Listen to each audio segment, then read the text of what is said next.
In a land far, far from the Philippines, across endless deserts, silent valleys, and rugged mountains, there stood a small military camp. Here, young soldiers trained under a constant cloud of fear. Their world was dangerously unpredictable. Their nights were sleepless, filled with tension. Every sunrise felt like a stark reminder that danger was only a single heartbeat away. These young fighters had courage, yes, but they lacked something deeper, something spiritual. They slept with trembling hands and woke with heavy breaths. Their spirits were exhausted long before their bodies ever were. But everything changed the day a quiet Filipino medic named Mateo Reyes arrived. Mateo wasn't a soldier. He wasn't armed or trained for war. He came only to heal the wounded and comfort the afraid. But what no one knew was that this ordinary Filipino would soon ignite a movement that would spread through the entire unit, and eventually change the hearts of these soldiers forever. Mateo grew up in Cebu, raised by a wise grandmother who taught him one simple, powerful thing: when fear comes, pray. When danger comes, pray harder.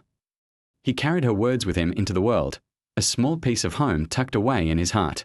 He had survived storms, loss, sickness, and hardship, all because of one prayer, a short Filipino prayer whispered for courage and protection.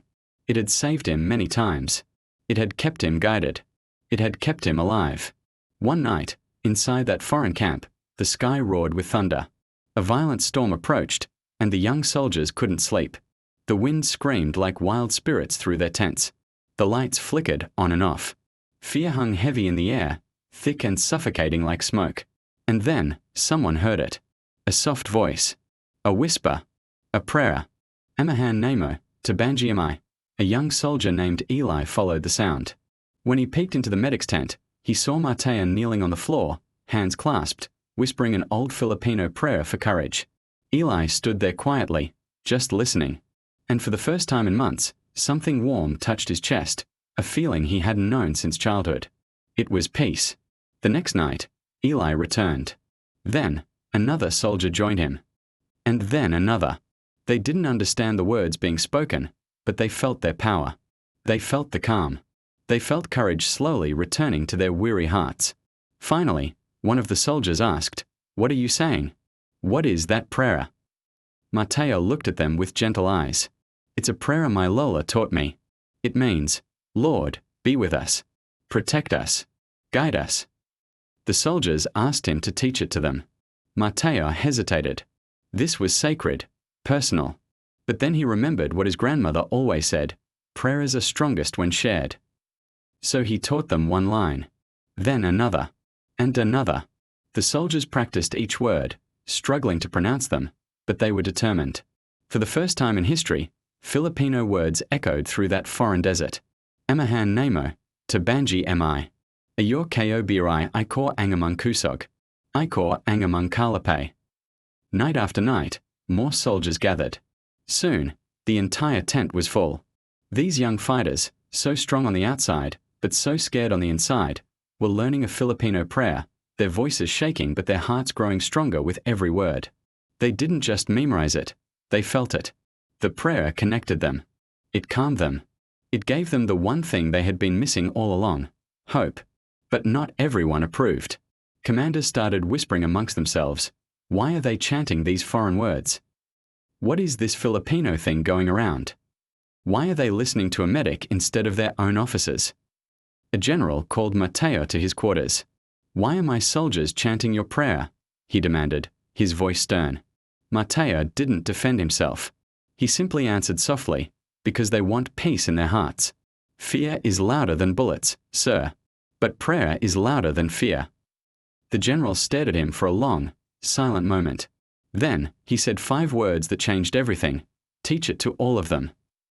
And so he did.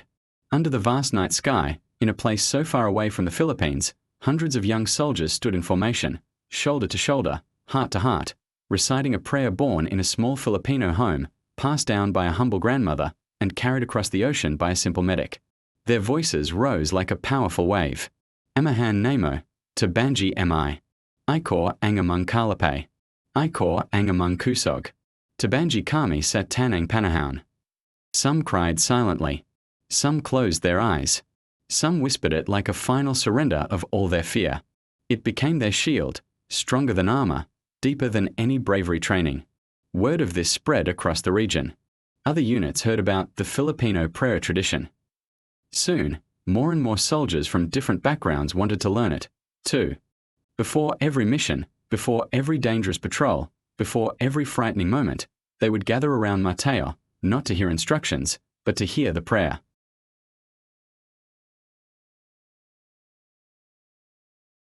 Everyone felt that old fear rise again. But this time was different. This time, the soldiers didn't tremble alone. They stood with a newfound confidence. They stood together. They stood with a Filipino prayer on their lips. On the day they prepared for deployment, the air was heavy. Boots were tightened. Weapons were checked. But before stepping into the great unknown, the captain turned to Mateo. "Lead us." And so Mateo, just a medic, not a fighter, stood in front of them all, like a shepherd guiding a flock of frightened sheep. He raised his voice, clear and strong. "Emahan Nemo, Tabangi Mi," and hundreds of soldiers repeated it. Louder, stronger, more united than ever before.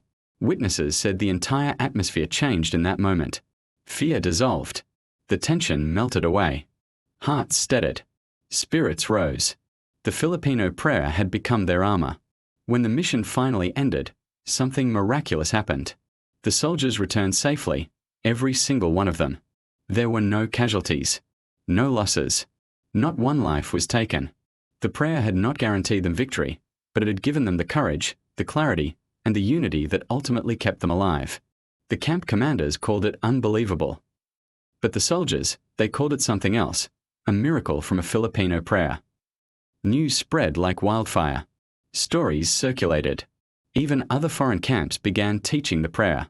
Mateo became a symbol, not because he was special, but because he shared something that Filipino souls carry so deeply, a faith that stands firm even in the darkest night, a hope that survives even in the face of danger, a prayer that can comfort even strangers.